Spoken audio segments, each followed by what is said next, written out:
Halo semuanya, kita dari kelompok 5 dan di sini kita akan mempresentasikan materi dan case untuk TM2.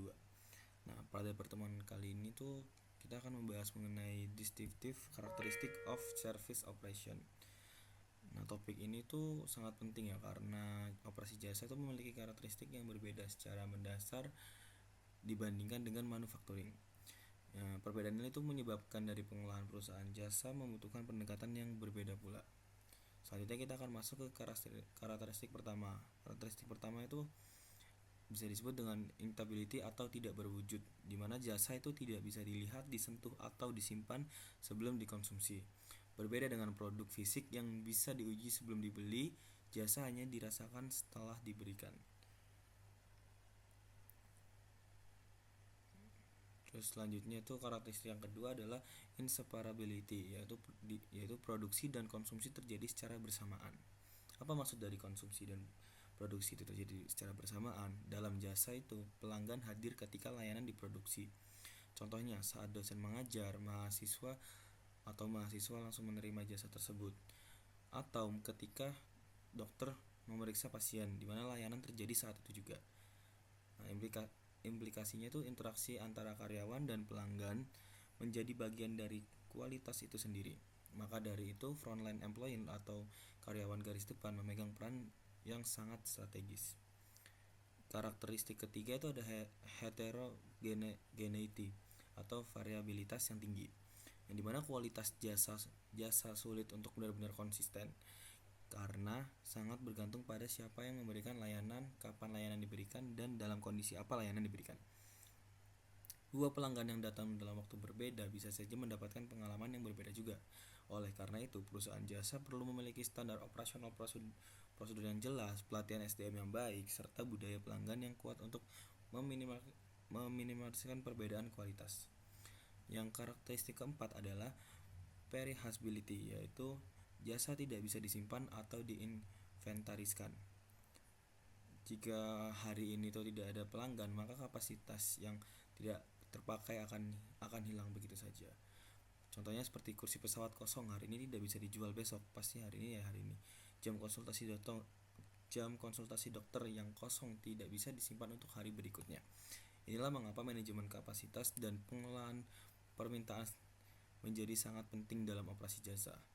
Dari keempat karakteristik ini, kita bisa melihat bahwa operasi jasa sangat bergantung pada manusia, interaksi, dan pengalaman pelanggan. Inilah yang membedakan secara fundamental antara operasi jasa dan manufaktur. Untuk yang keempat yaitu how Coldfield Volvo manage its back office, i.e. repair operation like a factory. Yang pertama mungkin dari menerapkan penjadwalan produksi dan manajemen kapasitas yang efisiensi untuk menghindari hambatan operasional. Misalnya mereka membagi dua jalur produksi yang berbeda. Untuk drop-in itu sekitar pukul 3 sampai 5 sore dan Kamis pukul 8 sampai 10 pagi. Kemudian untuk perbaikan ataupun perbaikan lebih kompleks biasanya itu dilakukan pada pukul 7 sampai 8 pagi dan 5 sampai 6 sore karena mengalokasikan interaksi pelanggan hanya pada jam tersebut, dan juga waktu yang lainnya itu tidak didedikasikan untuk sebenarnya produksi dan perbaikan tanpa gangguan. Yang kedua itu standarisasi dari aliran informasi yang dikelola menggunakan Custom Care Vehicle Dossier atau CCVD yang fungsi layaknya log manufaktur atau lembar pajak di pabrik. Dokumen itu sangat penting, yang dimana menyediakan data historis, yang dimana untuk mempercepat diagnosis dan juga untuk mencatat pekerjaan yang sedang dilakukan. Dan juga manfaat lainnya itu digunakan untuk meramaikan permintaan di masa mendatang melalui sistem pembayaran standar. Ketiga itu aspek kontrol kualitas atau QC, yang dimana diterapkan secara ketat dan sebelum produk itu diserahkan kembali ke konsumen. Batch Volvo itu melakukan pengujian dalam proses melalui uji jalan bersama pelanggan untuk diagnosis awal dan juga pengujian akhir untuk mengetahui setelah perbaikan selesai untuk memastikan kualitas sebelum mobil diparkir. Dan terakhir yaitu adalah Proses ini ditutup dengan finishing atau penyasan dan pengemasan layaknya produk yang dibersihkan dan dikemas sebelum dikirim. Yang dimana kendaraan di flash forward itu dijaga dengan bersih selama prosesnya berlangsung dan bagian dalamnya atau interior mobilnya itu divakum dibagi layanan tambahan. Lalu pertanyaan yang pertanyaan ketiga, itu pertanyaannya, characterize Village Volvo in regard to the nature of the Service Act, the relationship with customers, customization and judgment, the nature of demand and supply, and the method of service delivery. Yang pertama, nature of the Service Act. Village Volvo memberikan layanan yang berfokus pada barang milik pelanggan, yaitu kendaraan Volvo mereka. Jadi layanan ini termasuk kategori processing of possessions, bukan layanan yang langsung memproses tubuh atau pikiran pelanggan seperti rumah, sakit, atau sekolah. Yang kedua, relationship with customers. Village Volvo membangun hubungan jangka panjang dengan pelanggan. Hal ini terlihat dari penggunaan Custom Care Vehicle Desire, yaitu CCVD, yaitu file riwayat kendaraan yang disimpan secara berkelanjutan. Artinya mereka tidak hanya fokus pada transaksi satu kali, tapi membangun relational service yang berbasis kepercayaan di histori layanan. Yang ketiga, customization and judgment. Tingkat customization cukup tinggi, sehingga kendaraan dianalisis secara individual. Mekanik berdiskusi langsung dengan pelanggan mengenai masalah yang terjadi, bahkan melakukan test drive bersama untuk memastikan diagnosis yang tepat. Keputusan sangat bergantung pada judgement profesional mekanik, bukan sekedar prosedur standar. Namun untuk layanan rutin seperti tune-up, Village Volvo menyediakan waktu khusus drop-in yang lebih terstandarisasi. Yang keempat, nature of demand and supply. Permintaan layanan bersifat fluktuatif karena tergantung pada kondisi kendaraan pelanggan. Untuk mengelola variasi permintaan tersebut, Village Volvo menggunakan sistem appointment dan menyediakan waktu khusus untuk layanan cepat. Mereka juga memisahkan jam kerja teknis dengan jam interaksi pelanggan, yaitu untuk meningkatkan efisiensi. Yang terakhir, method of service delivery. Berdasarkan service process matrix dari Roger W. Simmer, Village Volvo tersebut termasuk dalam kategori service shop. Alasannya tingkat interaksi pelanggan tinggi, ada customization. Yang ketiga, menggunakan fasilitas dan peralatan yang cukup capital intensif, sehingga posisinya berada pada kuadran low labor intensity, terapi high interaction and customization. Kesimpulannya, Village Volvo ini adalah service shop yang menekankan personalisasi, transparansi, dan hubungan jangka panjang dengan pelanggan. Model ini membuat mereka berbeda dari dealer resmi yang cenderung lebih santai dan kurang profesional. Klasifikasi yang digunakan untuk strategic insight.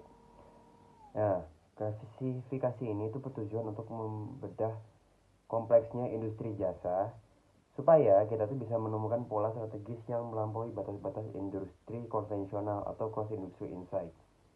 Yang pertama, ada sifat tindakan layanan. Definisi ini tuh menganalisis tindakan layanan berdasarkan dua akses utama, yaitu nyata dan tidak nyata. Yaitu ada lagi objek dan sasaran. Nah, aksi nyata kepada manusia yaitu adalah layanan yang mengharuskan kehadiran fisik pelanggan. Contohnya transportasi, kesehatan, dan lain-lain. Implikasinya adalah desain fasilitas dan interaksi personel menjadi krusial dalam bentuk persepsi kualitas. Lalu ada akses nyata pada barang. Fokus pada properti pelanggan, contohnya reparasi, laundry, dan lain-lain. Di sini kehadiran fisik itu tidak selalu diperlukan secara kontinus. Lalu ada aksi tidak nyata pada manusia, yaitu menargetkan aspek kognitif atau psikologis. Contohnya itu pendidikan dan hiburan.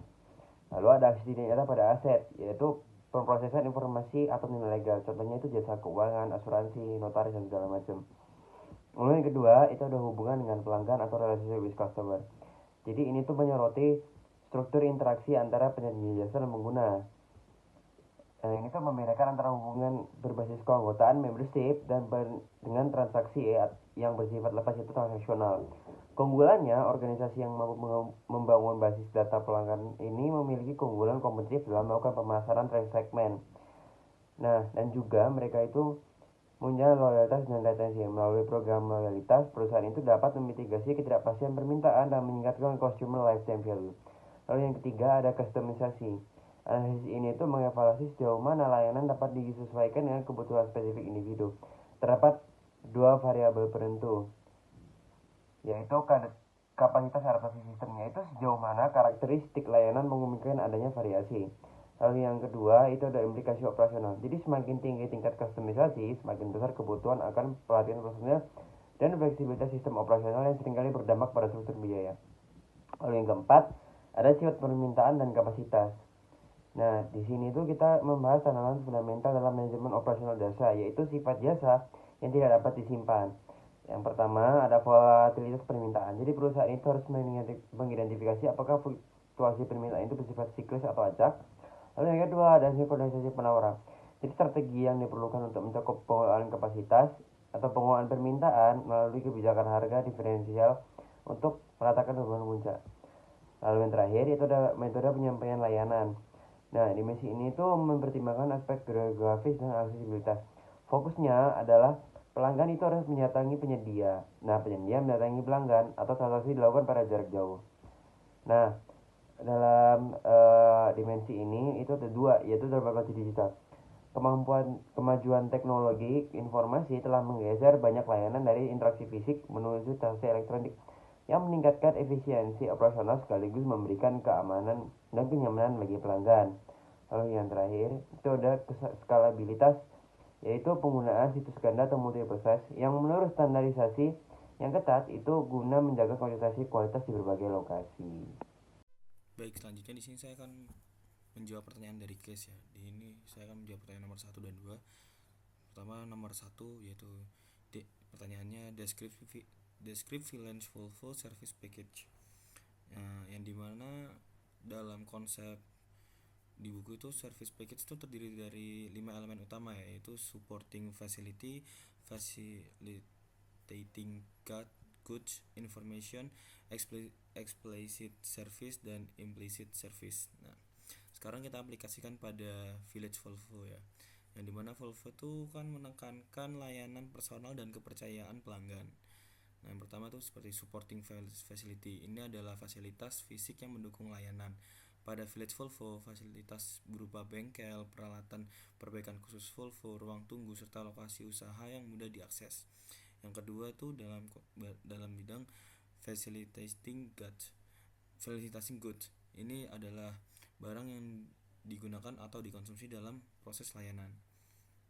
Dalam kasus Volvo ini itu tuh berupa suku cadang mobil, oli, dan komponen pengganti lainnya. Yang ketiga itu information, yang dimana Village Volvo sangat bergantung pada informasi mengenai kondisi kendaraan, riwayat servis, serta komunikasi dengan pelanggan mengenai kerusakan dan estimasi biaya. Yang keempat, explicit service, yang dimana ini tuh memiliki manfaat utama yang dirasakan pelanggan secara langsung, yaitu perbaikan mobil yang kompeten, diagnosis akurat, dan penyelesaian masalah kendaraan. Yang kelima, implicit service, yang dimana ini adalah manfaat psikologis yang dirasakan pelanggan seperti rasa percaya, kejujuran, kenyamanan, dan hubungan personal dengan pemilik bengkel. Jadi service package Village Volvo bukan hanya sekedar memperbaiki mobil, tetapi juga membangun hubungan jangka panjang dengan pelanggan melalui kepercayaan dan juga reputasi. Selanjutnya pertanyaan nomor 2. Pertanyaan nomor 2 ini berbunyi seperti how are the distinctive characteristic of a service firm illustrated by Village Volvo. Nah, sekarang kita tuh masuk ke pertanyaan kedua. Gimana sih karakteristik khas perusahaan yang tercermin di Village Volvo ini tuh? Nah, ada 4 karakteristik utama ya, yaitu inseparability,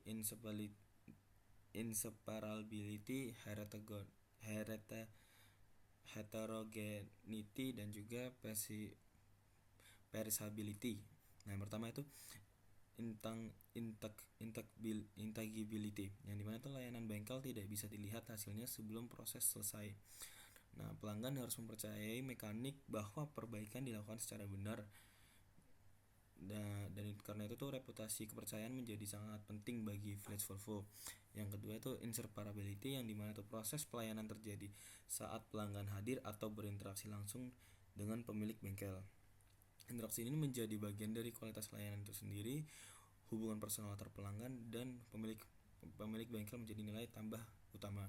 Yang ketiga adalah heterogeneity, yang dimana setiap mobil memiliki kondisi berbeda, setiap pelanggan memiliki kebutuhan berbeda, yang dimana artinya itu layanan sulit distandarisasikan sepenuhnya. Village Volvo harus fleksibel dan mampu menyesuaikan layanan sesuai situasi.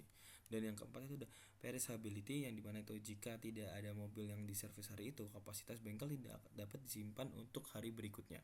Oleh karena itu pengolahan jadwal dan alur kerja menjadi penting untuk menjaga efisiensi.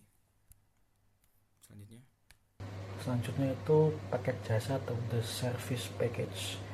Dia itu didefinisikan sebagai sekumpulan barang atau jasa beserta informasi yang disediakan dalam suatu lingkungan tertentu.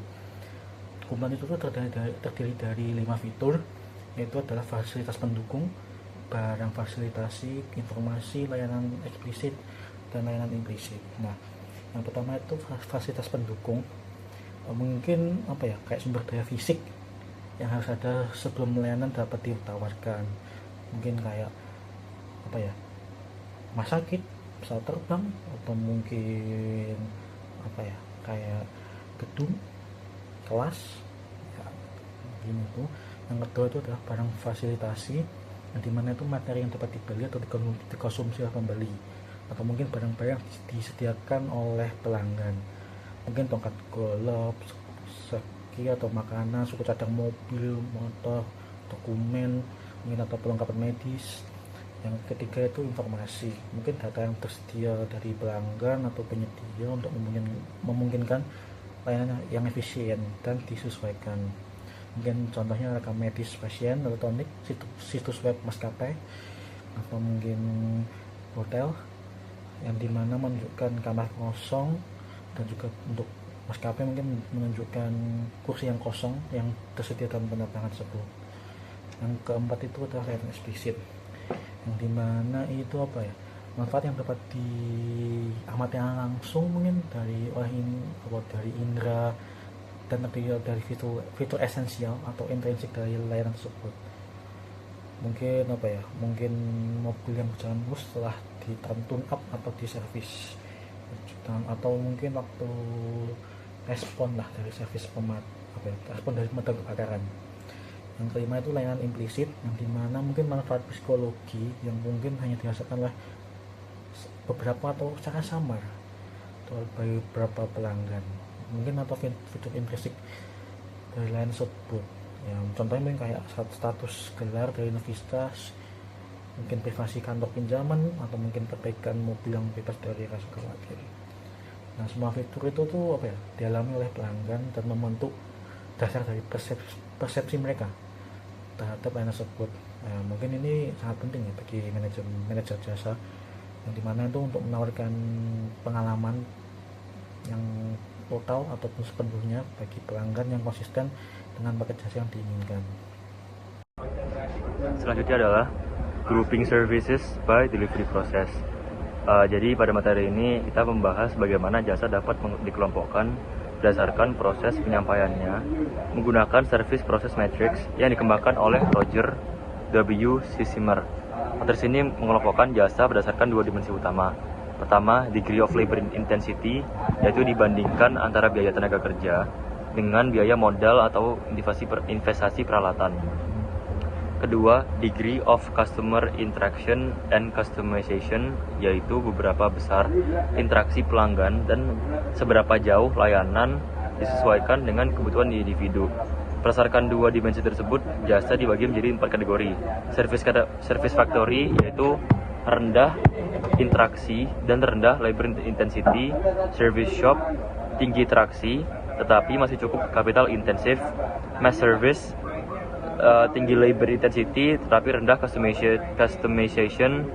Yang terakhir keempat, professional service, yaitu tinggi labor intensity dan tinggi customization. Konsep ini membantu manajer memahami tantangan operasional yang berbeda pada setiap jenis jasa, seperti pengendalian kualitas, pengenalan SDM, hingga pengaturan kapasitas. Pertanyaan nomor 5 yaitu bagaimana Village Volvo itu membedakan dirinya dengan dealer Volvo. Nah, untuk strategi diferensiasi atau strategi pembedanya oleh Village Volvo itu mereka melakukan 5 strategi, yaitu yang pertama dekonstruksi hierarki komunikasi, yaitu mengganti peran intermediate atau service advisor dengan interaksi langsung antara mekanik dan klien. Hal ini memitigasi perbedaan informasi dan meningkatkan asuransi diagnosis melalui partisipasi aktif pelanggan. Lalu yang kedua itu ada optimalisasi aset informasi atau CCVD, transformasi data historis kendaraan atau custom car vehicle desire menjadi alat manajemen hubungan pelanggan atau CRM. Ini menggeser model bisnis dari perbaikan reaktif menjadi pemeliharaan preventif yang dipersonalisasi. Lalu yang ketiga ada di penyediaan bukti fisik atau tangible evidence. Nah, pengembalian suku cadang bekas sebagai transparansi operasional untuk membangun kepercayaan itu adalah sebuah elemen krusial dalam jasa dengan tingkat kepercayaan tinggi. Lalu yang keempat ada segmentasi operasional fleksibel. Penerapan strategi manajemen kapasitas yang dualistik menyediakan slot waktu untuk layanan rugi, high volume, low complexity, serta janji temu untuk diagnosa mendalam, low volume, high complexity. Lalu yang terakhir ada perluasan proporsi nilai atau value proposition. Memposisikan diri sebagai mitra siklus hidup kendaraan melalui edukasi medali 200.000 mil dan pusat jaring spesialis yang melampaui kapabilitas teknis standar resmi.